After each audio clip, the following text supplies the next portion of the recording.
Hello दोस्तों। आज की कहानी बेहद रोमांटिक है। कहानी का पूरा मजा लेने के लिए कृपया अंत तक बने रहें। आज का सारा काम खत्म करने के बाद मेरी अम्मी पापा के साथ उनके कमरे में चली गईं और मैं सीधे साजिद भाई के कमरे में चली गई। मैं अपने साजिद भाई के कमरे में जैसे ही दाखिल हुई, वह खिड़की के पास खड़े हुए थे। मैंने कमरे में घुसकर अंदर से दरवाजा बंद करके साजिद भाई के पास पहुंची। मैंने साजिद भाई की आंखों में आंसू बहते हुए देखे।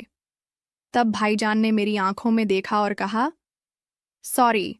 शायद उन्हें अंदर ही अंदर बहुत बुरा महसूस हो रहा था।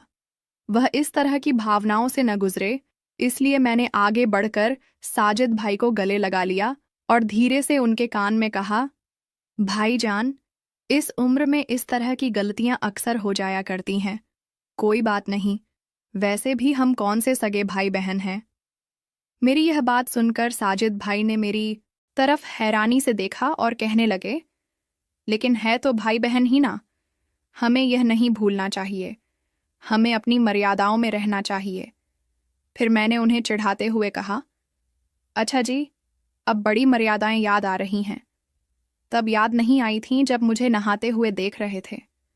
तब कहाँ गई थी आपकी मर्यादा? फिर मैंने साजिद भाई से कहा, मैं किसी से कुछ नहीं कहूंगी, इसकी चिंता मत करो। आप मेरे हमेशा बड़े भाईजान ही रहेंगे और मैं हमेशा आपकी प्यारी छोटी बहन रहूंगी। फिर मैंने एक आंख दबाते हुए अपने भाईजान से कहा, वैसे भाईजान, एक बार ट्राई करने में कुछ नहीं जाता। मैं कल शाम को आपका इंतजार करूंगी। यह बात मैंने मुस्कुराते हुए अपने साजिद भाई से कही थी। इतना कहकर मैं उनके कमरे से बाहर आ गई। हेलो दोस्तों, स्वागत है आप सभी का हमारी एक और रोमांचक कहानी में। उम्मीद करती हूँ आपको यह कहानी बेहद पसंद आएगी। दोस्तों, मेरा नाम रूबिया है और मेरी उम्र 19 साल है। मैं केमिस्ट्री की एक बहुत ही अच्छी स्टूडेंट हूँ और केमिस्ट्री मेरा बहुत ही फेवरेट सब्जेक्ट है। मेरे साजिद भाई की उम्र 21 साल है और वह भी मेरे साथ ही कॉलेज में पढ़ते हैं।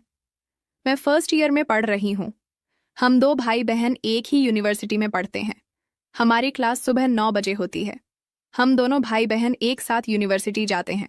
अम्मी पापा ने आने जाने की सुविधा के लिए एक मोटरसाइकिल खरीद कर दी थी। भाईजान मोटरसाइकिल चलाते हैं और मैं साजिद भाई के पीछे बैठकर यूनिवर्सिटी जाती हूँ। दोस्तों, साजिद भैया मेरे सगे भाई नहीं हैं। मेरे सगे पापा के मरने के बाद मेरी अम्मी ने साजिद भाई के पापा से शादी कर ली थी, इसलिए वह मेरा सौतेला भाई है। दोस्तों, तो मैं नहीं जानती थी कि मुझे अपने सौतेले भाईजान के साथ वो सब करने का मौका मिलेगा। मेरे अम्मी पापा दोनों सरकारी नौकरी करते हैं, इसलिए वह रोज सुबह 8 बजे ऑफिस के लिए घर से निकल जाते हैं। अम्मी पापा के ऑफिस चले जाने के बाद मैं और मेरे भाईजान नहाते हैं और तैयार होकर यूनिवर्सिटी चले जाते हैं। क्योंकि हमारे घर में एक ही कॉमन बाथरूम है, तो पहले मैं नहाकर तैयार हो जाती हूँ, फिर मेरे भाईजान नहाते हैं। आमतौर पर लड़कियों को तैयार होने में ज्यादा समय लगता है, इसलिए मैं पहले नहाने चली जाती हूँ। हम दोनों भाई बहन यूनिवर्सिटी चले गए। तब घर पर ताला लगा हुआ था। घर के गेट की चाबी हम सबके पास रहती है। मैं और मेरे भाईजान क्लास खत्म करके शाम के करीब 3 बजे घर आए। शाम को करीब 5 बजे मम्मी पापा भी घर आ गए थे। इस तरह मैंने हर दिन एक निश्चित दिनचर्या के अनुसार बताया, लेकिन एक घटना ने मेरी जिंदगी पूरी तरह से बदल दी। एक्सीडेंटल समझो या फिर जानबूझकर, हर दिन की तरह अम्मी पापा, भाईजान और मैंने साथ में नाश्ता किया था। मेरे पापा और अम्मी तैयार होकर ऑफिस के लिए चले गए थे। उसके कुछ देर बाद मैं नहाने के लिए बाथरूम में घुस गई और बाथरूम का दरवाज़ा बंद कर दिया। उस दिन मैंने बाथरूम का दरवाज़ा बंद किया था। उसके बाद मैं अपने कपड़े उतारकर साइड में रखने ही वाली थी कि मुझे बाथरूम के दरवाजे के नीचे एक परछाई आती हुई महसूस हुई। मैं शोवर के नीचे खड़ी थी। मैं थोड़ी डरी हुई थी, फिर भी मैंने सोचा कि यह मेरे मन का वहम होगा और अपने चेहरे पर साबुन लगाते समय मैंने देखा कि बाथरूम के दरवाजे के नीचे एक परछाई घूम रही है। मुझे लगने लगा कि शायद कोई बाथरूम के दरवाजे से मुझे नहाते हुए देख रहा है, लेकिन इस बार घर पर मेरे और साजिद भाईजान के अलावा कोई नहीं था। तो क्या साजिद भाईजान दरवाजे से मुझे नहाते हुए देख रहे थे? शायद लाइट की रोशनी के कारण कोई परछाई नजर आती हो। इसलिए मैंने इन बुरे विचारों को अपने ध्यान से झटक दिया, शावर चालू कर दिया और नहा धोकर बाहर आ गई और अपने कपड़े पहन लिए। जैसे ही मैंने दुपट्टा उठाया, मैंने दरवाजे के नीचे से परछाई को जाते हुए देखा। फिर मेरा शक और भी ज्यादा गहरा हो गया। मैं नहाकर अपने कमरे में आ गई और तैयार होने लगी। उधर साजिद भाईजान कुछ देर बाद तैयार हो गए और मुझे यूनिवर्सिटी ले जाने के लिए बुलाने लगे। मैं और मेरे भाईजान घर का दरवाज़ा बंद करके यूनिवर्सिटी के लिए निकल गए। आमतौर पर हर दिन मैं मोटरसाइकिल पर अपने भाईजान के पीछे बैठती हूँ और अपना बैग उसके और मेरे बीच में छोड़ देती हूँ। लेकिन आप क्या सोचते हैं? उस दिन मैंने अपना बैग अपने पीछे छोड़ दिया था। शायद मैं उस दिन एक अलग ही दुनिया में खोई हुई थी। उस दिन का एहसास इतना अच्छा था कि उसे शब्दों में बयान नहीं किया जा सकता। अगली सुबह मैं सोचने लगी कि कैसे यकीन करूं कि मेरे साजिद भाई ने मुझे बाथरूम के दरवाजे से नहाते हुए देख लिया था या नहीं। बहुत सोचने के बाद मुझे एक विचार आया। मेरे अम्मी पापा के ऑफिस चले जाने के बाद मैंने अपने मोबाइल कैमरे में वीडियो रिकॉर्डिंग चालू की और उसे बाथरूम के बाहर ऐसी जगह लगा दिया जहां अगर कोई मुझे बाथरूम के दरवाजे से बाहर से नहाते हुए देखे तो उसकी रिकॉर्डिंग हो जाए। कैमरा वहीं छोड़कर मैं नहाने के लिए बाथरूम में चली गई और दरवाज़ा अंदर से बंद कर लिया और दरवाजे की ओर देखा तो मुझे फिर से कोई परछाई दिखाई दी। परछाई देखते ही मैं समझ गई कि जो भी है वह कैमरे में आ चुका होगा।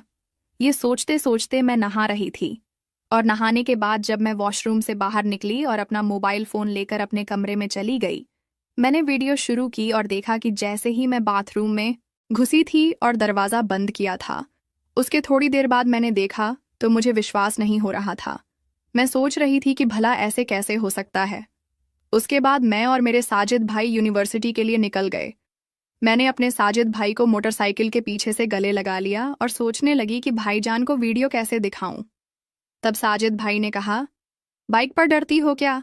मैंने कहा, नहीं भाईजान। भाई बोले, तो फिर तुमने मुझे इतनी जोर से क्यों पकड़ा है?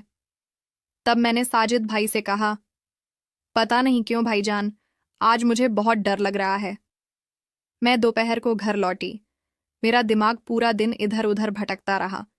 मुझे अब बिल्कुल भी समझ नहीं आ रहा था कि मैं साजिद भाई को इस वीडियो को कैसे दिखाऊं। रात के लगभग 10 बजे मैं बिस्तर पर लेटी करवटें बदल रही थी। मुझे बिल्कुल भी नींद नहीं आ रही थी। मैंने अपना वीडियो चालू किया और फिर से देखने लगी। दिल में बहुत हिम्मत करके मैंने अपना वीडियो अपने साजिद भाई के मोबाइल पर सेंड कर दिया।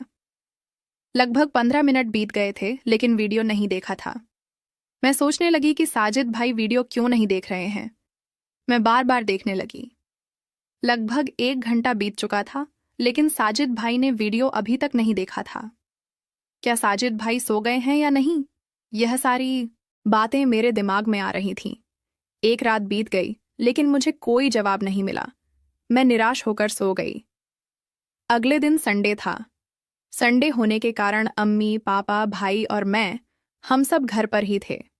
हमने सबने एक साथ नाश्ता किया।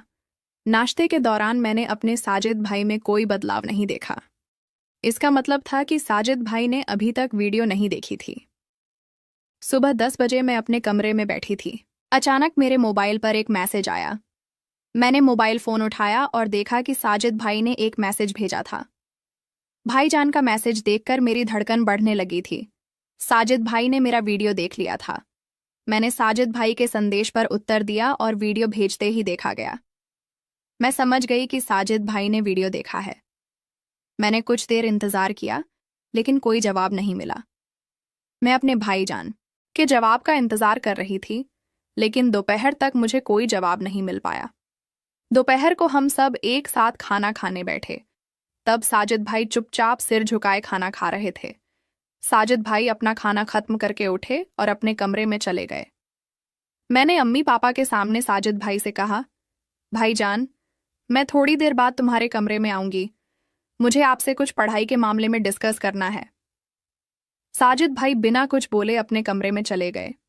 सबके खाना खत्म करने के बाद अम्मी और मैंने मेज़ पर से सब कुछ साफ कर दिया था।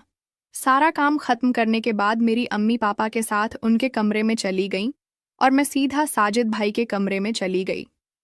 मैं अपने साजिद भाई के कमरे में जैसे ही दाखिल हुई, वह खिड़की के पास खड़े थे।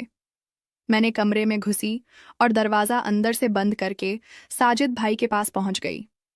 मैंने अपने भाईजान की आंखों में आंसू बहते हुए देखे।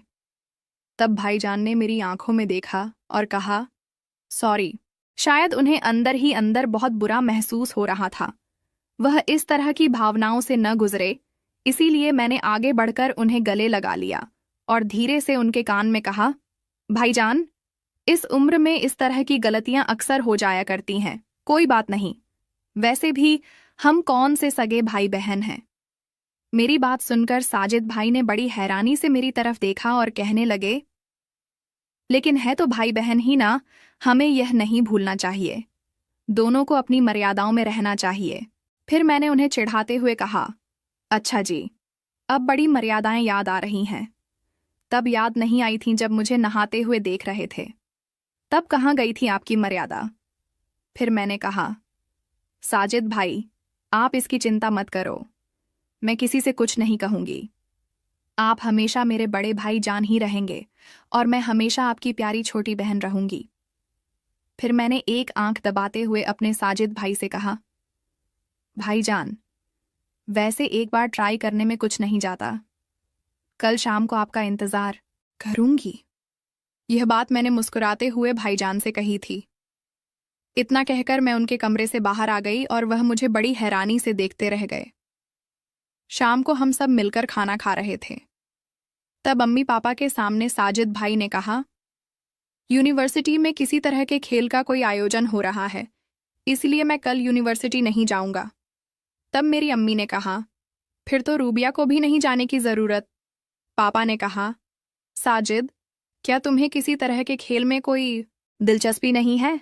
साजिद भाईजान ने कहा कि पापा, मुझे बैडमिंटन में रुचि है, लेकिन वहाँ बैडमिंटन का आयोजन नहीं हो रहा। इसी तरह के कुछ प्लेयर्स हैं जो छोटे छोटे स्कूल से आकर यहाँ यूनिवर्सिटी में अपनी प्रैक्टिस के लिए आए हैं। पापा बोले, तो फिर ठीक है, फिर कल तुम दोनों ही घर पर रहना। मैंने भाईजान की तरफ देखा और हल्की सी मुस्कान दी। अगले दिन अम्मी पापा के ऑफिस जाने के बाद मैं साजिद भाई के कमरे में गई और उन्हें बिस्तर पर लेटा हुआ पाया। मैंने कहा, साजिद भाई, तुमने आज क्लास में जाने के बजाय सारा दिन घर पर ही रहने का प्लान क्यों बनाया? सारा दिन मेरे साथ यहाँ क्या करोगे? क्या आपने कुछ प्लान बना रखे हैं? तब साजिद भाई ने कहा, कल तुमने ही तो कहा था, एक बार ट्राई करने में कुछ नहीं जाता। भूल गई क्या? इसलिए मैं घर पर रहना चाहता था। तब मैंने हंसते हुए अपने साजिद भाई से कहा, वाह भाई, आप तो बड़े स्मार्ट निकले। कल तो बड़े मगरमच्छ के आंसू बहा रहे थे, बड़ी मर्यादाओं की बातें कर रहे थे। ऐसा कहकर मैं उन्हें चिढ़ाने लगी। तब उन्होंने दौड़ते हुए मेरे पीछे भागे और मुझे पकड़ लिया। कहने लगे, तुमने ठीक ही तो कहा था भैया, हम कौन से सगे भाई बहन हैं। वैसे भी एक बार ट्राई करने में कुछ नहीं जाता। ऐसा कहकर साजिद भाई मुझे पकड़कर अपने बेडरूम में ले गए और फिर सारी मर्यादाओं को ताक पर रखकर अपनी और मेरी इच्छाओं को पूरा करने लगे। तो दोस्तों, यह थी आज की कहानी। आप क्या कहना चाहते हैं इस कहानी के बारे में? हमें कमेंट में ज़रूर बताएं। वीडियो अच्छी लगे तो लाइक करें, शेयर करें और सब्सक्राइब करें।